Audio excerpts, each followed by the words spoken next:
Alors, je vais dire des choses qui ne vont peut-être pas plaire à tout le monde, mais quand j'entends des gens comme Claude Klein devant le cercle Bernard Lazare, je crois,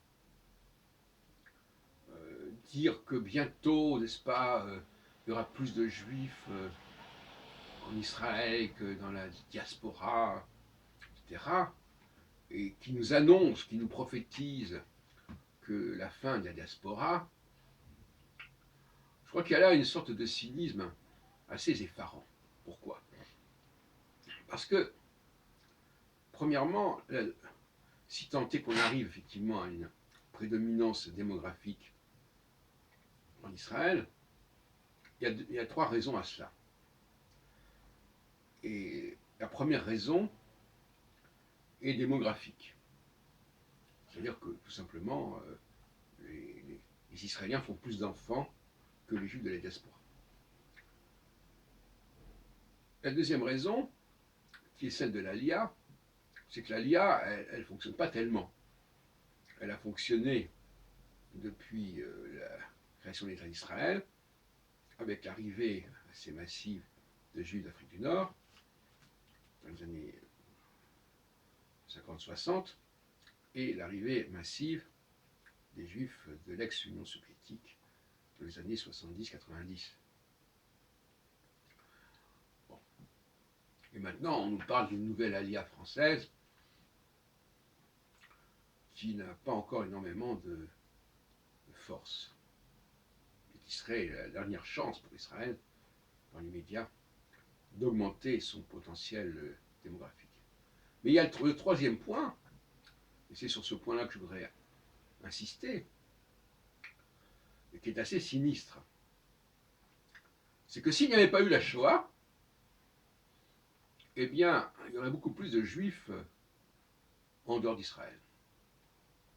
Parce que c'est vrai qu'il y a eu des Juifs qui sont venus du fait de la Shoah en Israël, mais enfin, il y en a beaucoup qui ne sont pas venus parce qu'ils ont été tout simplement exterminés.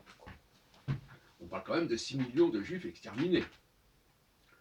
Et donc, que des Israéliens sionistes nous parlent allègrement du surcroît démographique israélien, je trouve ça assez de mauvais goût quand on oublie de parler, que de dire que c'est grâce à la Shoah qu'il en est ainsi, ou grâce encore, dans le cas des Aliyas et de l'Aliyah française, grâce à l'antisémitisme. On sait qu'il y a des relations compliquées entre sionisme et antisémitisme. Non pas sur ce fameux débat sur le fait de traiter les juifs de sionistes,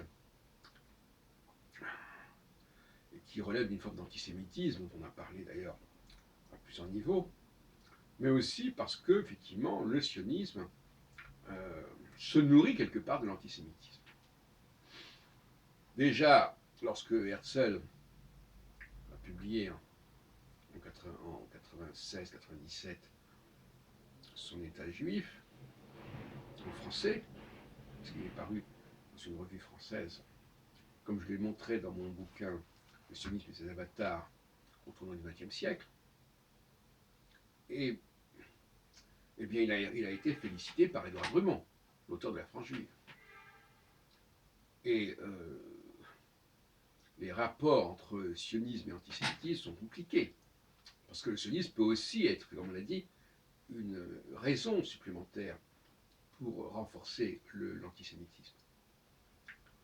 Et je crois que les juifs qui se disent sionistes et qui affirment leur amour d'Israël jouent avec le feu. Et je ne crois pas que ce soit l'avenir d'avoir cette posture.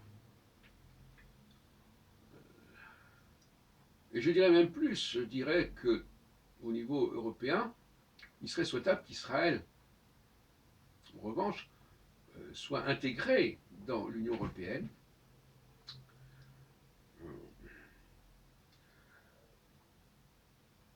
parce que d'abord elle a une dimension européenne très forte en son sein, et parce qu'elle a une valeur au niveau judéo-chrétien qui est évidente, en tout cas à Jérusalem.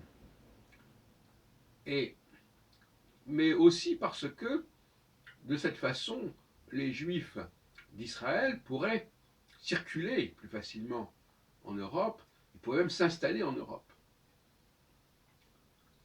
Et ça pourrait être la solution. Donc non seulement je ne crois pas que Israël va être la puissance juive dominante démographiquement, en tout cas si elle l'est, c'est dans des conditions qui peuvent être problématiques, mais je pense que si on facilite la circulation des Juifs israéliens en Europe, et peut-être pas seulement des Juifs d'ailleurs, c'est aussi les Arabes, eh bien Israël pourrait fortement se vider de sa population. Et je suis moi-même favorable à ce que les Juifs circulent en Europe, de même que je suis favorable à ce qu'ils circulent dans le monde arabe. Et que je n'accepte pas que le sionisme, je constate que le sionisme a vidé le monde arabe de ses Juifs, et pour moi c'est très grave, parce que les Juifs ont un rôle mondial à jouer, en tout cas dans le monde méditerranéen et ses alentours, aussi bien au nord qu'au sud, et par conséquent, y compris en Orient d'ailleurs, au Moyen-Orient, et par conséquent, la concentration des Juifs,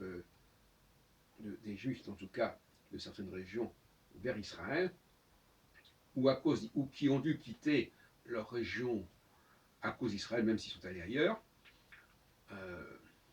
c'est quelque chose auquel il faudrait remédier.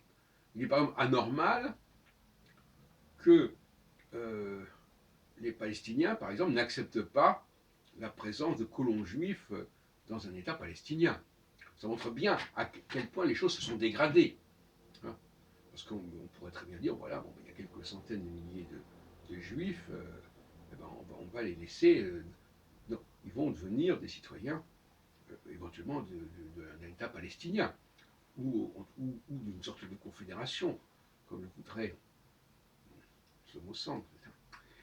Donc, ça montre bien à quel point le sionisme a rendu presque impossible la présence juive dans le monde arabe. Ça, c'est tout à fait c'est gravissime. Pour les juifs, mais aussi pour le monde arabe, qui ne profitent pas, justement, de cette dynamique juive. Je ne parle pas au niveau religieux, mais sur le plan intellectuel, sur le plan créatif. Et ça, c'est tout à fait fâcheux. Voilà, j'en reste là.